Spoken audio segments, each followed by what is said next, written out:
angle sum property of a triangle. It means the sum of three angles of a triangle is equal to 180 degree. Let ABC is a triangle,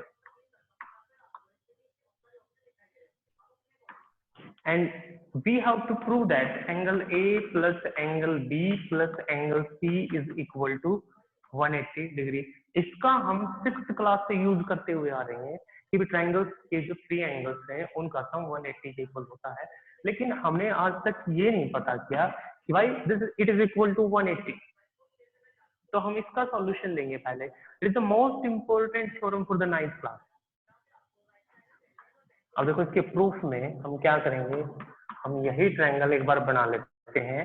late ABC is a triangle. ABC अपने पास एक triangle है. अब ये prove करने के लिए हम we have to prove that, हमें इसको प्रूव करना है. ये प्रूव करने के लिए हमें कंस्ट्रक्शन करनी पड़ेगी इस क्वेश्चन में. उस कंस्ट्रक्शन में हम क्या करेंगे, draw a line through point A या from point A which is parallel to BC. एक लाइन ड्रॉ करो. कौन से पॉइंट से, A पॉइंट. यहाँ कंस्ट्रक्शन में लिख देंगे draw a line from point A which is parallel to, किसके पैरेलल होनी चाहिए वो, BC के parallel. It means we have to construct like that. ये कंस्ट्रक्शन कर दी और इसको मान लेते हैं generally x y the given line. Okay, हम यहाँ पे जैसे इन एंगल को अलग अलग लेंगे, फ्रेम कर लेते हैं. Angle 1, angle 2, angle 3. इसको हम ले लेते हैं एंगल 4 और इसको ले लेते हैं एंगल 5. और हमें यहाँ प्रूव क्या करना है, हमें ये प्रूव करना था कि angle A plus angle B plus angle C is equal to 180, यानी कि angle 2 plus angle 4 plus angle 5 is equal to 180. Angle 2 plus angle 4 plus angle 5 is equal to 180. अब सॉल्यूशन में हमें पता है XAY is a straight line. जो अपने पास XAY है वो क्या है, स्ट्रेट लाइन है. कैसे पता है हमें कि XAY स्ट्रेट लाइन है, बाय कंस्ट्रक्शन. हमने इसको अभी कंस्ट्रक्ट किया है कि XY इज अ लाइन. और यदि ये स्ट्रेट लाइन है तो हमें इस पॉइंट का भी पता है कि angle 1 plus angle 2 plus angle 3 इनका सम वो 180 होगा, इज इक्वल टू 180. रीजन क्या देंगे हम, रीजन यही देंगे कि x और y is a straight line. Okay, अब यहाँ पे आओ. लास्ट टॉपिक मैंने तुम्हें ये पढ़ाया था कि यदि ये दो लाइन पैरेलल है, XY is parallel to BC, और ये जो थर्ड लाइन है AB, ये इन दोनों पैरेलल लाइन को इंटरसेक्ट कर रही है. देखो A पॉइंट पे और B पॉइंट पे इंटरसेक्ट किया तो यहाँ पर एक Z शेप बन गई. बनने का मतलब है कि ये जो एंगल है ये एंगल का 1 is the alternate of angle 4. अब बात ये आती है कि जो 1 है वो 4 के इक्वल है या नहीं है. तो ये पॉइंट हमने क्लियर कर दिया कि अल्टरनेट एंगल है वो इक्वल भी होते हैं, लेकिन उनके लिए कंडीशन होती है. अल्टरनेट एंगल इक्वल तब होते हैं जब उनकी जो रिस्पेक्टिव लाइन है वो क्या होनी चाहिए, पैरेलल. इसका मतलब XYAB के पैरेलल, हम लिखेंगे XY parallel to AB. So angle 1 is equal to angle 4. Reason क्या देंगे हम, अल्टरनेट इंटीरियर एंगल. 1 किसके इक्वल आ गया, 4 के इक्वल आ गया. कौन सा एंगल बन गया, अल्टरनेट. सेम इसी देते. अब देखो ये लाइन इस लाइन के पैरेलल है और इस लाइन में AC ने इन दोनों पैरेलल लाइन को इंटरसेक्ट किया, एक को A पॉइंट पे दूसरे को C पॉइंट पे. तो यहाँ पर फिर एक Z शेप बन गई, लेकिन ये जो Z शेप है ये कन्वर्स फॉर्म में बना, मतलब यहाँ पर तो सीधा Z था, यहाँ उल्टा बना. कोई बात नहीं. अब इसका मतलब जो 3 है वो फाई का एक alternate angle. Angle 3 is equal to 5. अब अल्टरनेट एंगल है, इसका मतलब इक्वल होंगे, लेकिन कब होंगे? तो जब लाइन भी पैरेलल है, तो the alternate angle are equal to alternate interior. अब इस पॉइंट पे आओ वापस, यहाँ हमें पता है कि 1 + 2 + 3 इनका सम है 180। क्यों? क्योंकि ये स्ट्रेट एंगल है, स्ट्रेट लाइन से बना। हम 1 को रिप्लेस कर सकते हैं 4 से, हम 3 को रिप्लेस कर सकते हैं 5 से, बिकॉज 1 = 4 एंड 3 = 5। तो यहाँ पर इस इक्वेशन में इन दोनों को चेंज कर लो। 1 की जगह पे मैं मेंशन कर देता हूँ 4, एंगल 4। 2 को एज इट इज छोड़ दो और 3 की जगह पे आ जाएगा, यहाँ से चेक करो क्या आ जाएगा, 5। It is equal to 180। अब वापस आओ, 2 किसके इक्वल था? A के इक्वल। 4 किसके इक्वल था? B के इक्वल। और 5 किसके इक्वल था? C के। तो ये तो हो गया एंगल B, ये हो गया एंगल A, और ये हो गया एंगल C, और तीनों का सम कितना आ गया? 180। तो हमने प्रूव कर दिया कि the sum of 3 angles of a triangle is equal to 180 degree and it is known as the angle property of a. Okay, clear?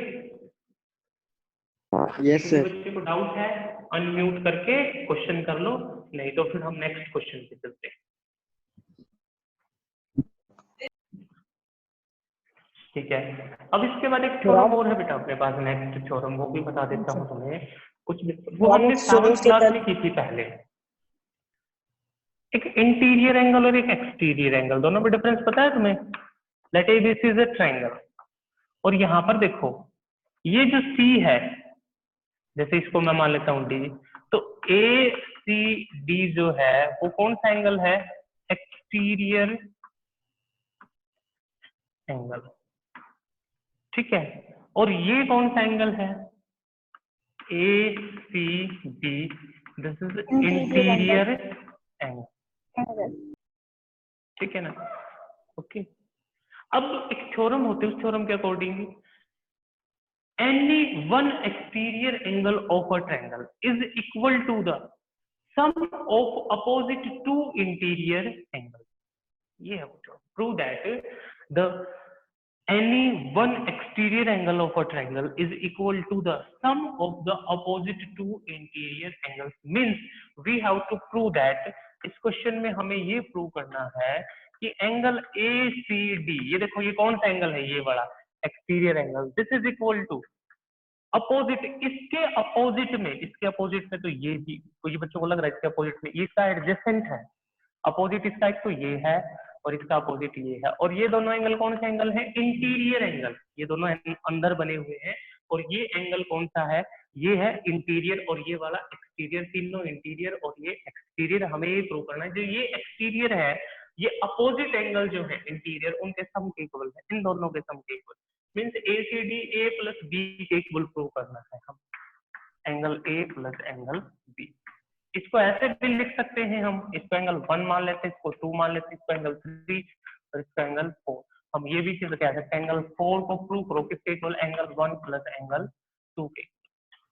हमें ये प्रूव करना है यहाँ पे। तो प्रूफ में देखो, हमें इस पॉइंट का पता है कि 1 + 2 + 3, इन तीनों का सम कितना आएगा? 180 डिग्री आएगा। Angle 1 + angle 2 + angle 3 is equal to 180 degree. Reason, इसका रीजन हम क्या देंगे? Angle sum property of a triangle, angle sum property of triangle. Reason लिख लोगे ना? ये देखो, ये साइड में हम ब्रैकेट्स में जो भी कोई रीजन लिखते हैं, तो ये एग्जामिनेशन पॉइंट के लिए बहुत जरूरी है। यदि आप अच्छे मार्क्स लेना चाहते हो तो हमें हर एक रीजन को मेंशन करना पड़ेगा बोर्ड एग्जाम के लिए, ठीक है ना? शॉर्टकट में नहीं चलना है।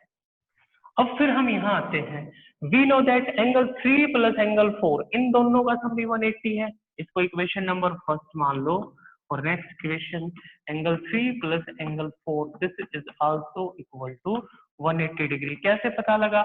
ये लीनियर पेयर से, because this is a straight line, ये एक स्ट्रेट लाइन है, और स्ट्रेट लाइन पे ये दोनों एंगल जो हैं इससे बने हुए, AC से बने हुए हैं दोनों एंगल 3 और 4, इन दोनों का सम कितना होगा?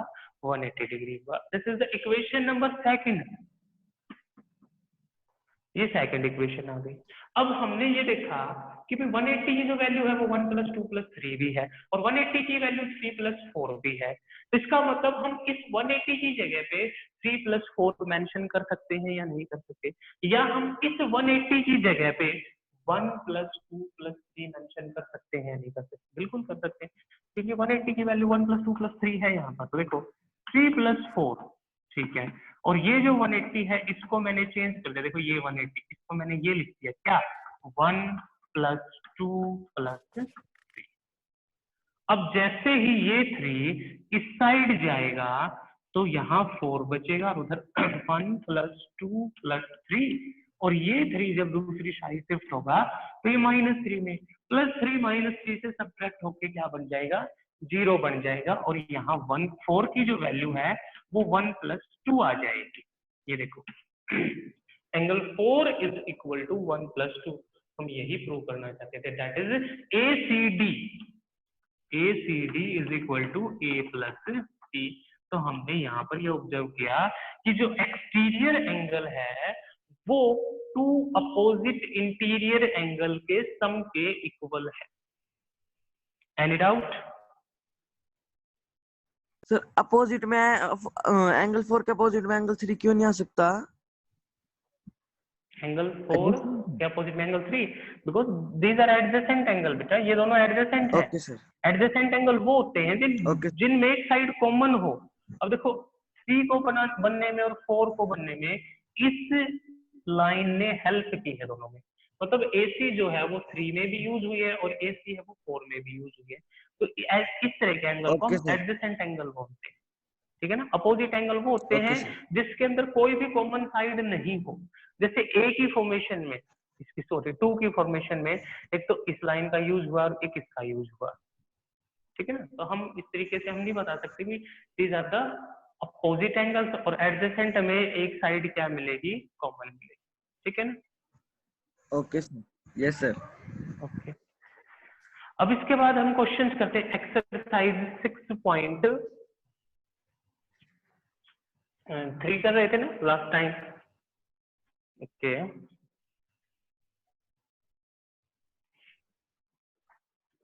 देखो फर्स्ट क्वेश्चन क्या था अपने पास एक्सरसाइज 6.3 में। फर्स्ट क्वेश्चन ये है कि there is a triangle PQR, PQR कोई ट्रायंगल है, और इस ट्रायंगल में QP is produced 2 point S। QP जो साइड है, Q से P की तरफ जो साइड जाती है उसको प्रोड्यूस कर दिया गया, आगे बढ़ा दिया गया, कौन से पॉइंट तक, S पॉइंट तक। एंड RQ to T, और RQ जो है R से Q की तरफ जो जाती है उसको आगे बढ़ा दिया गया है, कौन से पॉइंट तक, T पॉइंट तक। ये पॉइंट T आ गया, ये पॉइंट S आ गया, और ये PQR ऑलरेडी दिए हुए थे। एक एंगल दे दिया इसने PQT, देखो मैं गिवन लिख देता हूँ क्या क्या पॉइंट है यहाँ पर। PQT इज इक्वल टू 110, ये रहा P point, Q point, T point, मतलब ये एंगल दे दिया 110। And the second angle is SPR, और you can say RPS, RPS या SPR एक ही बात है। ये दे दिया यहाँ पर 135 डिग्री। हम यहाँ लिख देंगे RPS is equal to 135 degree. और इस क्वेश्चन में हमें फाइंड आउट करना है, we have to find PRQ।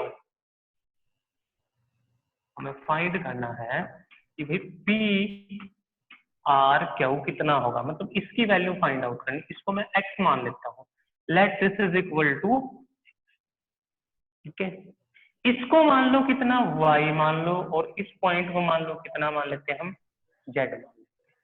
अब कोई बच्चा मुझे बता सकता है कि भाई इन दोनों एंगल का सम क्या होगा, what will be the sum of these two angles, 180 degree. हम यहाँ सॉल्यूशन में लिखेंगे कि 110 plus Z is equal to 180। अभी थोड़ी देर पहले मैंने तुम्हें एक पॉइंट बताया था, दैट इज लीनियर पेयर। तो यहाँ से Z की वैल्यू फाइंड आउट करेंगे, तो 180 माइनस 110 दैट इज 70 डिग्री। ये लो Z तो आ गया 70 डिग्री, तो एक एंगल आ गया अपने पास कितना, 70 डिग्री। फिर सेम इसी वे से ये क्या बन गई अपने पास, एक स्ट्रेट लाइन बन जाती है। तो y प्लस 135 y प्लस 135, इनका सम भी कितना होगा 180 डिग्री। कैसे आया ये भी लीनियर पेयर से, देखो इन दोनों का। ओके, तो यहाँ से y की वैल्यू हम फाइंड आउट करेंगे, तो 180 में से 135 को माइनस कर देंगे तो कितना बचेगा 45 डिग्री। क्लियर? तो z आ गया 70 डिग्री, y आ गया अपने पास कितना 45 डिग्री। देखो ये दो एंगल आ गए अपने पास, हमें ये फाइंड आउट नहीं करने थे, हमें तो ये एंगल निकालना है x, लेकिन x तब तक नहीं निकलेगा जब तक हम इन दोनों को फाइंड आउट नहीं करते। ठीक है, अब आ जाओ। We know that x, y, z these are the interior angles of a triangle. It means इन तीनों का जो सम आएगा x plus Y plus Z वो कितना आएगा 180 डिग्री आएगा। रीजन लिख दोगे, angle sum property of a triangle, और इसके अंदर हम z और y की वैल्यू यहाँ पे पुट कर देंगे, x एज इट इज, और y की वैल्यू अपने पास कितनी है 45, और z कितना है according to the question 70 degree, और उधर कितना अपने पास 180। तो x आ गया, इन दोनों को करोगे तो 115 इज इक्वल टू 180। तो x की वैल्यू आ गई 180 माइनस 115। ठीक है, अब कितना आ जाएगा ये 65। तो x की वैल्यू आ जाएगी कितना 65। x आने का मतलब ये एंगल आ गया कौन सा PR क्यू, तो PR क्यू बता देना लास्ट में क्या आएगा 65। The value of PR Q will be equal to 65 degree. Is there any doubt in this question to any No, sir. student? Okay, now next question.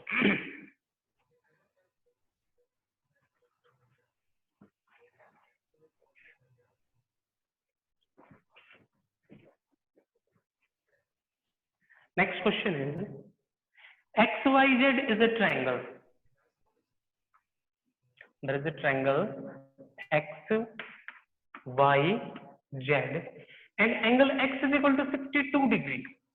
पहला point ये दे दिया, गिवन पॉइंट देखो, angle X is equal to 62 degree.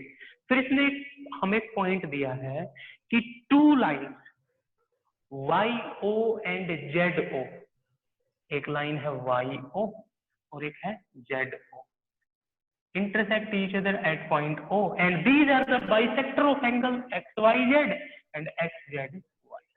तो हम यहाँ लिखेंगे कि YO is the bisector of angle XYZ और दूसरा है ZO is the bisector of angle XZY। मतलब इस लाइन ने YO ने इस एंगल को बाइसेक्ट कर दिया और इसने ZO ने इस एंगल को बाइसेक्ट कर दिया। ठीक है, और इसने एक पॉइंट और दे रखा है XYZ है वो है 54 degree. XYZ is equal to 54 degree. Where is XYZ? XYZ ये जो एंगल है ये 54 डिग्री। हमें फाइंड करना है XYZ and XZY। Find YOZ, find angle YOZ। Where is the YOZ? YOZ ये एंगल निकालना है। तो हम सॉल्यूशन करते हैं। देखो अपने पास ट्रायंगल थी कौन सी XYZ, ये एंगल 62 दे रखा था और XYZ दे रखा था 54। हम YO और ZO को एक बार ड्रॉ नहीं करते हैं, हम पहले कौन सा एंगल निकालेंगे? हम Z निकालेंगे। कैसे निकालेंगे? By using angle sum property of a triangle. Angle X plus angle Y plus angle Z, इनका सम कितना आएगा 180। तो X की वैल्यू 62, Y की वैल्यू 54 और Z की वैल्यू पता ही नहीं कितनी है। दोनों का सम करेंगे तो 4 और 2 6, 1 plus Z is equal to 180। तो यहाँ से Z की वैल्यू आ गई, इसमें से 180 में से 116 को माइनस कर दोगे तो 64 आ जाएगा। क्लियर? तो ये जो एंगल आ गया ये आ गया बेटा 64। अब कोई बच्चा मुझे बता सकता है ये जो एंगल है वाई, नीचे वाला एंगल कितना आएगा, ये जो एंगल आएगा ना सिर्फ नीचे वाला, ये इस कंप्लीट एंगल का हाफ होगा। नाउ देखो ओ वाई जेड, यहां पे आओ, ओ वाई जेड, ये angle is half of this, that is X Y Z, is half of X Y Z. कैसे पता लगा, बुक में दे रखा है, गिवन है ये, तो हाफ ऑफ 54, क्योंकि ये एंगल जो है ये 54 डिग्री है, इसका हाफ करोगे तो कितना बनेगा 27। तो ये लो, ये नीचे का जो एंगल आ गया, ये वाला एंगल है, ये आ गया 27 डिग्री। सेम इसी वे से ओ जेड वाई भी निकालो। Now angle O Z Y is half of, किसका हाफ हो जाएगा ये, X Z Y, X Z Y, और एक्स जेड वाई आया अपने पास 64, 64 का हाफ करोगे तो 32, तो ये एंगल आ गया नीचे वाला कितना, 32। Now in triangle O Y Z, यहां सॉल्यूशन कर देते हैं हम, in triangle O Y Z, ये बीच वाली ट्रायंगल हो चुकी, देखो ये ओ पॉइंट, ये वाला पॉइंट, ये वाई पॉइंट, और ये जेड पॉइंट, ये आ गया 27, ये आ गया 32, और ये एंगल अब मुझे बताने की जरूरत ही नहीं है, you can find it by yourself by using angle sum property of a